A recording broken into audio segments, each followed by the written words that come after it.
Hello दोस्तों, एक बार फिर से आप सभी का स्वागत है मेरे YouTube चैनल इंग्लिश विद विकास झा में।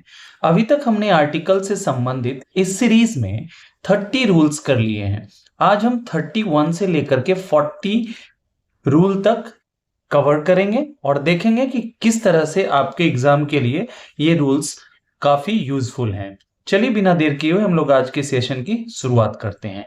रूल नंबर 31 कहता है कि हम कभी भी जब किसी वाक्य में एडजेक्टिव के सुपरलेटिव डिग्री का प्रयोग करते हैं तो उसके पहले हम द का प्रयोग करते हैं।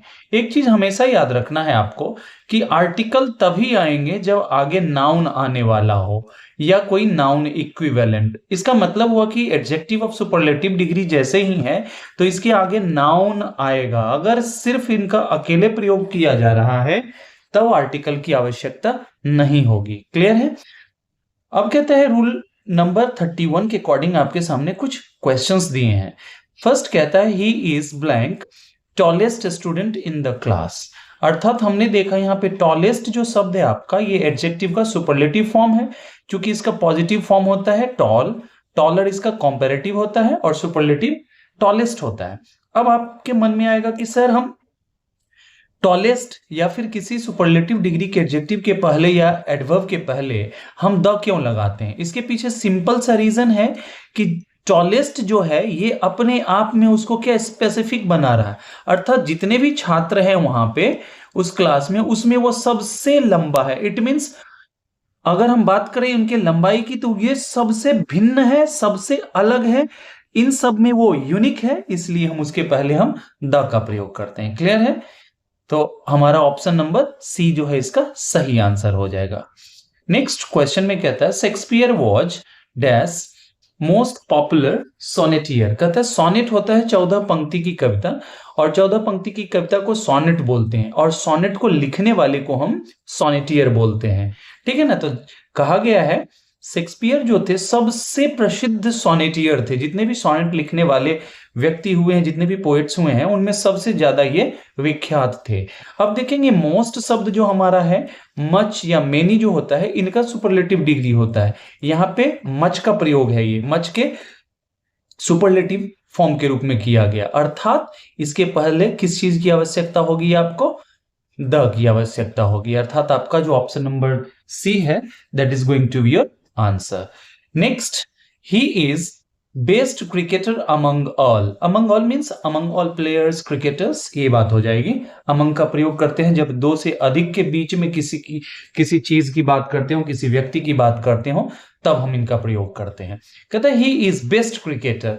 बेस्ट जो है सुपरलेटिव डिग्री का एडजेक्टिव है और इसके आगे देख रहे हैं क्रिकेटर नाउन आ रहा है। अर्थात सुपरलेटिव डिग्री के एडजेक्टिव के पहले किसका प्रयोग होना चाहिए? द का। अर्थात यहां पे हम पार्ट बी को क्या मानेंगे? इरेनियस मानेंगे। अर्थात इट इज एररफुल। क्लियर है? And this is your answer.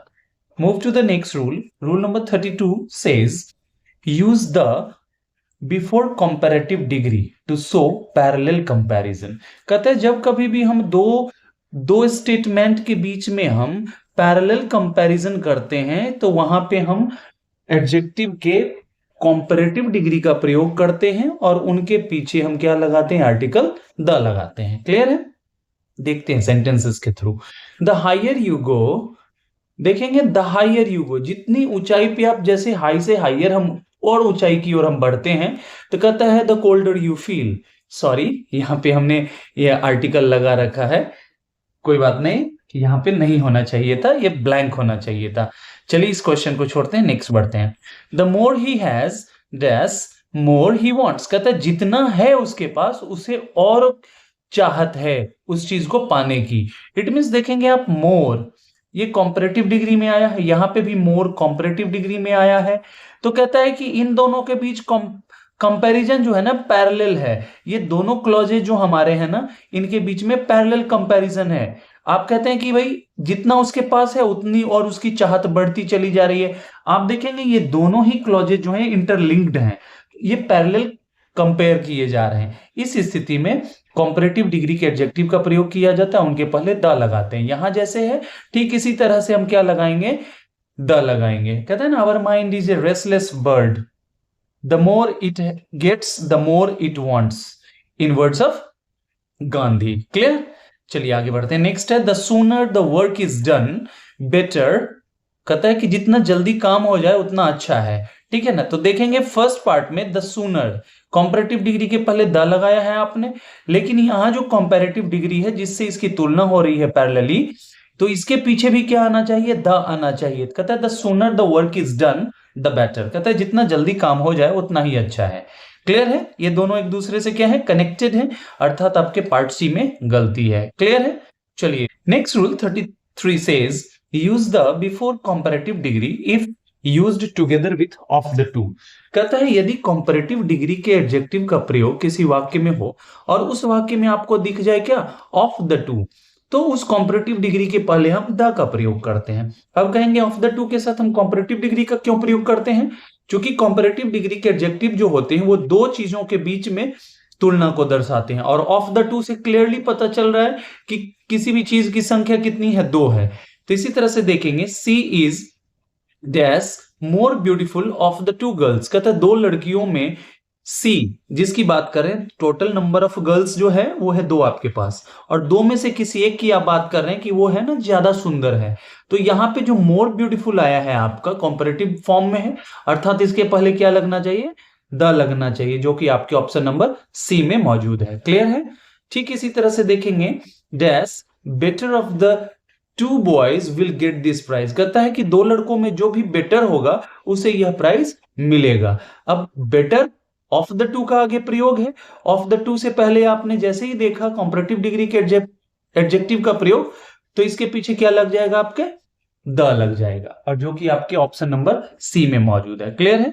ठीक है, इसी तरह से नेक्स्ट में देखते हैं stronger of two wrestlers will win this, कहता है दो रेसलर्स, दो जो हमारे जो कुश्ती जो लड़ने वाले हैं, दंगल करने वाले हैं, पहलवान जो भी हैं, ये कहते हैं उसमें से वही जीतेगा जो ज्यादा है क्या, स्ट्रांग है, ठीक है ना। तो यहां पे देखेंगे ऑफ द टू का प्रयोग हुआ है, यहां कहता है स्ट्रॉन्गर ऑफ द टू, एक मिनट, यहां पे द होना चाहिए ऑफ द टू, ठीक है ना, ये होना चाहिए, सॉरी यहां पे ये होना चाहिए। अब कहता है इसके पीछे जो आपने प्रयोग में लाया है स्ट्रॉन्गर, इसके भी पीछे क्या आएगा, द आएगा। क्लियर है।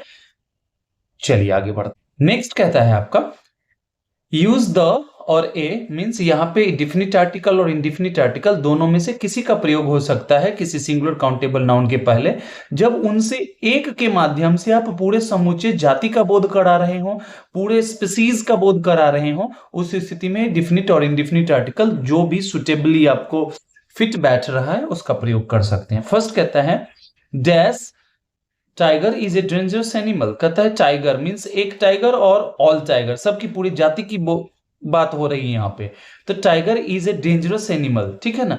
तो इस स्थिति में ए भी लगा सकते हैं और द भी लगा सकते हैं, जो कि ऊपर से क्लियरली हमको पता चल गया है, अर्थात आपका ऑप्शन नंबर जो है वो सी हो जाएगा, बोथ ए एंड बी दोनों ही आ जाएंगे। अगर आप ए लगा रहे हो, a tiger means one tiger in particular और ऑल टाइगर दोनों की बात हो रही है।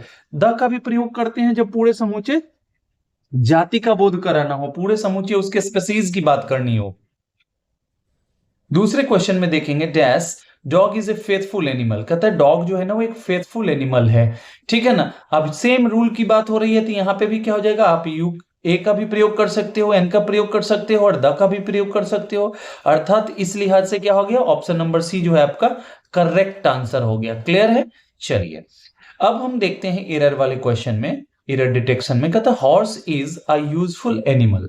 अब देखेंगे horse is a useful animal means आपको क्या मिसिंग लग रहा है, ए या द दोनों लगा सकते हैं। इट मींस अगर इसके पीछे लगा लें a horse is a useful animal, it means आप पूरे समूचे हॉर्स जाति की बात कर रहे हैं या किसी एक की भी बात कर रहे हैं जो कि रिप्रेजेंट कर रहा है पूरे अपने जाति का। क्लियर है, ए भी लगा सकते हैं और द भी लगा सकते हैं। चलिए आगे बढ़ते हैं।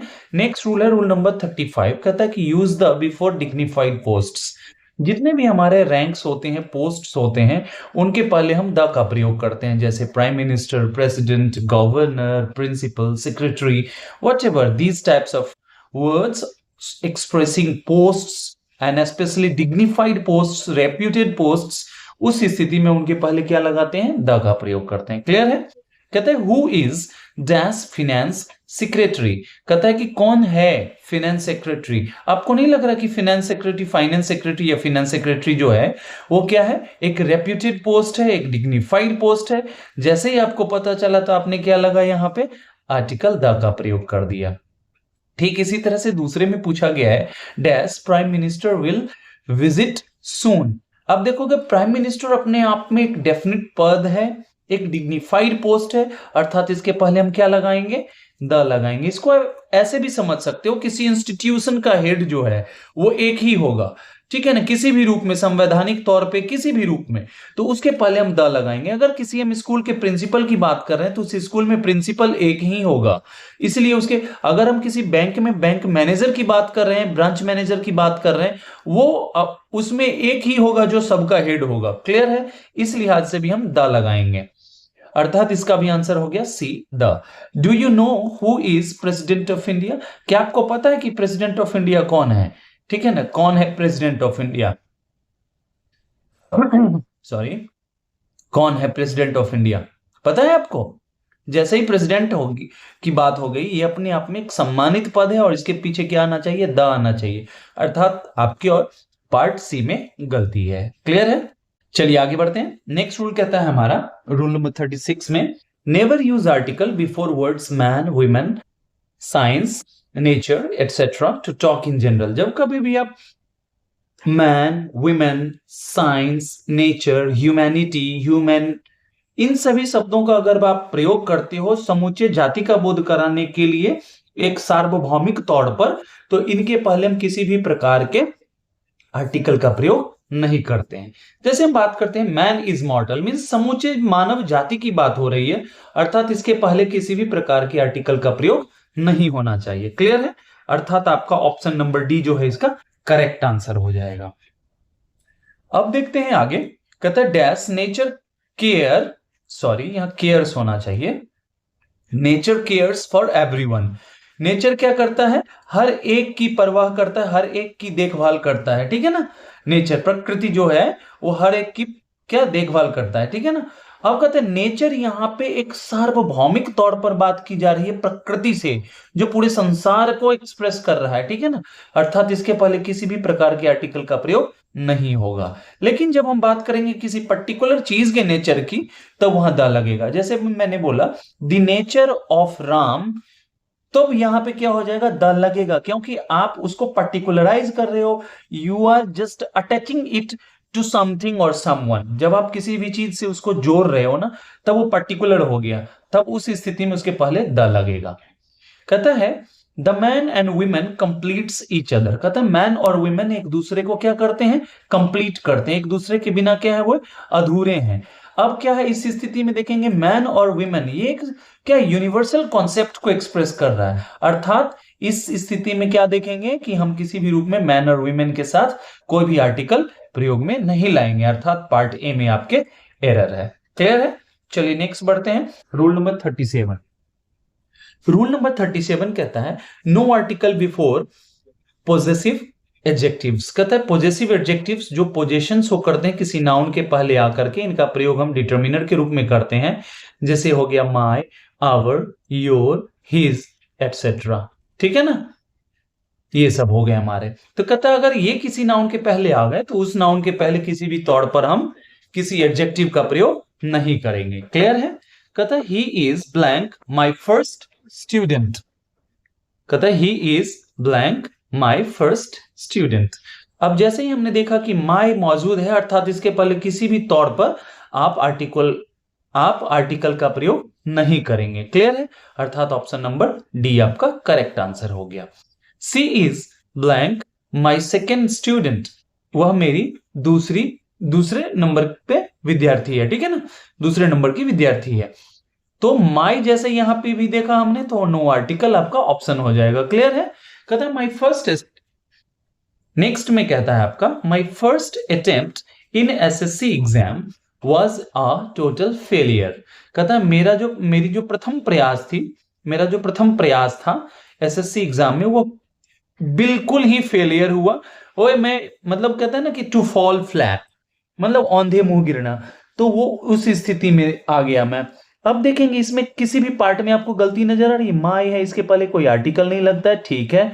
फर्स्ट अटेम्प्ट, ठीक है। इन एसएससी, ठीक है। एग्जाम वॉज, सब्जेक्ट के अकॉर्डिंग वर्ब भी आ रहा है। टोटल फेलियर, अर्थात इसमें किसी भी तरह के कोई एरर नजर नहीं आ रहे हैं, अर्थात आपका ऑप्शन नंबर डी जो है इसका करेक्ट हो जाएगा, जो कि है नो एरर। रूल नंबर 38 कहता है do not use article before noun used after rank of, post of, title of.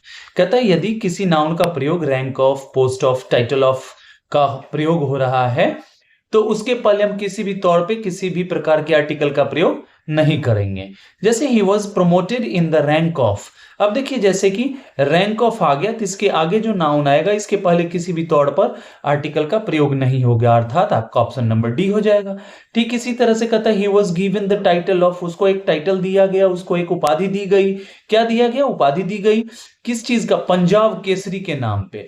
तो जैसे कि टाइटल ऑफ आपको नजर आए, इसके आगे नाउन आ गया, अर्थात इसके पहले किसी भी तौर पे आर्टिकल का प्रयोग नहीं होगा, अर्थात आपका ऑप्शन नंबर डी हो जाएगा। नेक्स्ट में कहता है he is to be recruited to the post of the SP। कहता है he is to be recruited, उसकी भर्ती होनी है किस पद के लिए? to the post of। अब जैसे हमने देखा पोस्ट ऑफ, तो पोस्ट ऑफ के आगे हमने क्या देखा था कि नाउन, और उस नाउन के पहले कोई आर्टिकल नहीं आना है। तो देखा द पोस्ट ऑफ SP, ठीक है नाउन है, लेकिन आपने यहां देखा क्या? आर्टिकल द का प्रयोग, अर्थात ये नहीं होना चाहिए, इसलिए आपका ऑप्शन नंबर सी जो है ये पार्ट सी में आपको एरर नजर आता है और यही आपका आंसर हो गया। रूल नंबर 39 कहता है do not use article before nouns used as the direct object of the transitive verb appoint, elect, make. सबसे पहली बात है कि ट्रांजिटिव वर्ब क्या होते हैं? ट्रांजिटिव वर्ब्स हम उन वर्ब्स को कहते हैं जो अपने आगे ऑब्जेक्ट लेते हैं, और वैसे वर्ब्स भी हैं जो अपने साथ दो दो ऑब्जेक्ट लेते हैं। एक हमारा डायरेक्ट ऑब्जेक्ट होता है और एक हमारा इनडायरेक्ट ऑब्जेक्ट होता है, ठीक है ना। तो कहता है कि अगर किसी भी वर्ब डाइट्रांजिटिव वर्ब के डायरेक्ट ऑब्जेक्ट के रूप में अगर कोई नाउन यूज हुआ है तो उसके पहले हम क्या करेंगे? खास करके किन वर्ब्स का? अपॉइंट, इलेक्ट और मेक जैसे वर्ब का। तो इनके पहले हम आर्टिकल का प्रयोग नहीं करेंगे। क्लियर है?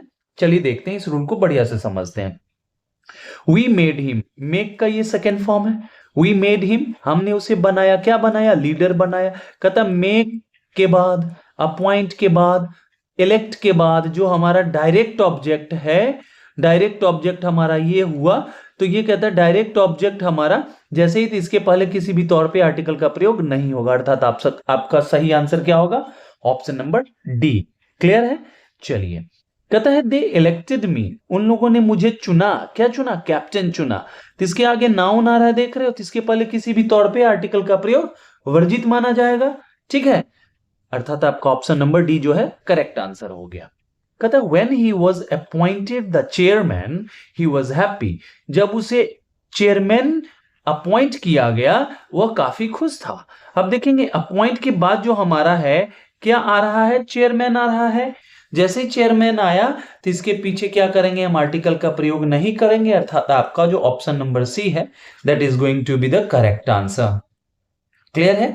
चलिए आज के इस सीरीज का जो रूल नंबर 40 है वो लास्ट है।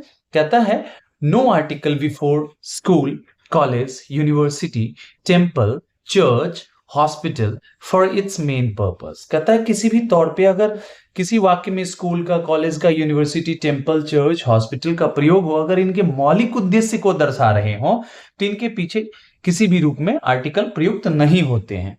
कहता है the criminal was sent to, जैसे ही हमने यहां सेंटेंस देखा क्रिमिनल, क्रिमिनल को तो जेल ही भेजा जाता है, अर्थात जेल में रखना जेल का मौलिक उद्देश्य है, अपराधियों को उसमें रखना, अर्थात इसके पीछे हम किसी भी प्रकार के आर्टिकल का प्रयोग नहीं करेंगे। लेकिन जब आप किसी भी बिल्डिंग के रूप में दिखा रहे हैं कि वह जेल है तो आप उसके पीछे इंडिफिनिट आर्टिकल लगा सकते हैं, दैट इज अ जेल, ठीक है ना। द भी लगा सकते हैं जब वहां पे उसके उद्देश्य से परे किसी दूसरे कार्य को दर्शाया जाए।